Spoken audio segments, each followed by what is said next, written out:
Hi everyone, have you ever mounted a beautiful vintage lens on your Z camera only to miss focus shot after shot?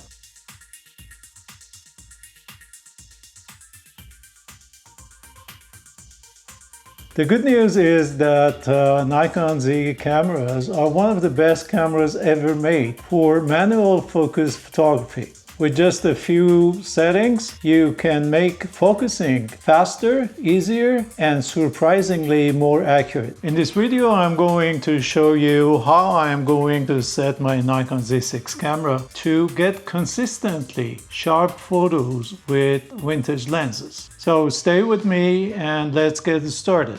Mirrorless cameras have changed everything about manual focus photography. Unlike DSLRs, you're exactly looking at the image that is coming from the sensor. That means you can use focus peaking, in-body image stabilization, magnified view, and live exposure preview.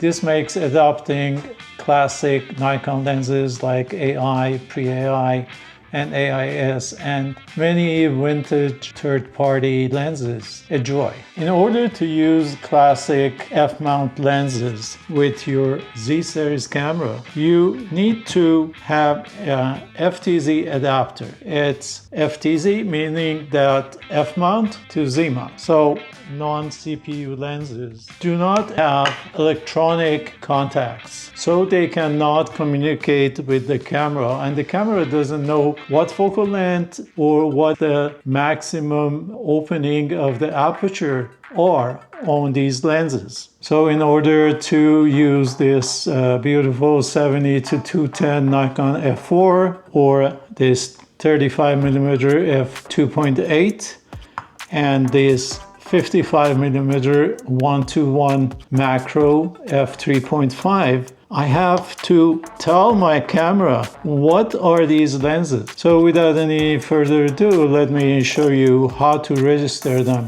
with Nikon Z cameras.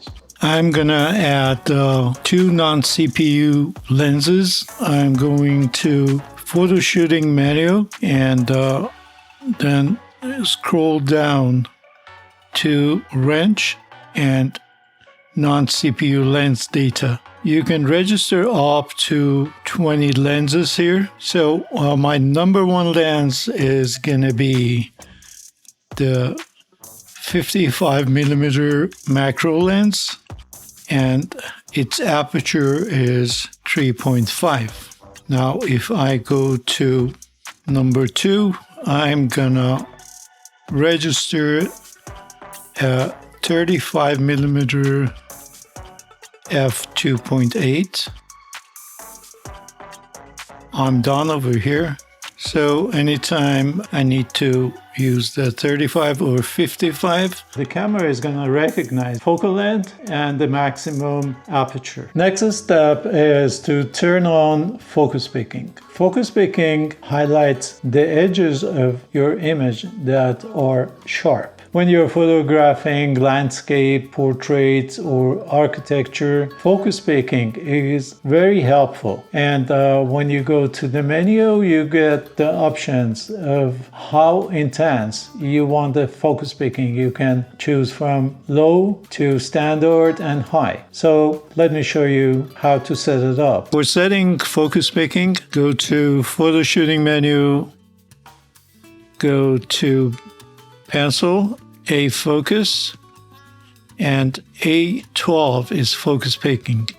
You can turn this on, and focus peaking sensitivity you can set it to 1, which is low, and standard and high, and focus peaking highlights. Depending on the scene that you are shooting, you can change the color. You can choose red, yellow, blue, and white. Focus peaking by itself is not perfect. That's why it's gonna take us to the next step, which is magnification. In the menu, you can assign a button to 100% magnification, and you have the option of 200 and sometimes 400 on some models of Z cameras. If there's only one tip that you remember from this video, let it be this one. To set the zoom to a FN button, you need to go to the menu, go to pencil, go to controls, and custom controls for shooting, not playback. I'm going to assign zoom to OK button, so I'm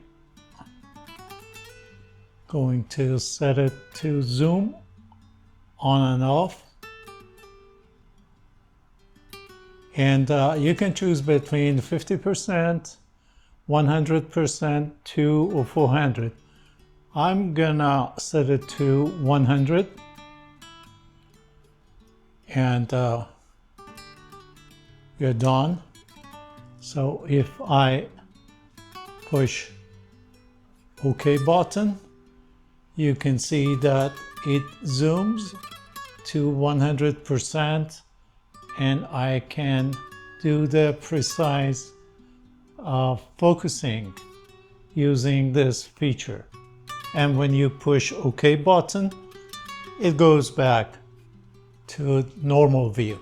Now, whenever you push that button, the camera instantly jumps to that magnified view, and you can check eyelashes, fine textures, and tiny details with incredible precision. Vintage lenses have incredible characters, unique rendering, beautiful colors, and most of the time, the fantastic and amazing image quality. But to get all those, you need to set your camera properly. Here's my recommended setting. Just turn on focus peaking, set it to red and medium sensitivity, register your non-CPU lenses with the camera, assign a button for 100 or 200% magnification, shoot in aperture priority, and just turn on auto ISO and use histogram, and don't forget to turn on the IBIS in-body image stabilizer. Thank you so much guys for watching the video. I hope you liked it and it helps you to shoot fantastic images using vintage lenses with your Z camera. If you liked it, just hit the like button and subscribe to the channel. I post a new video every week on Monday or Tuesday, and by subscribing you won't miss any of the upcoming videos. If you have a question, just leave it in the comments, and if you have shot with non-CPU lenses and classic lenses, just share your experience and your challenges with me and the others on this channel. As usual, take good care of yourself, keep shooting, and I see you in the next video. Cheers.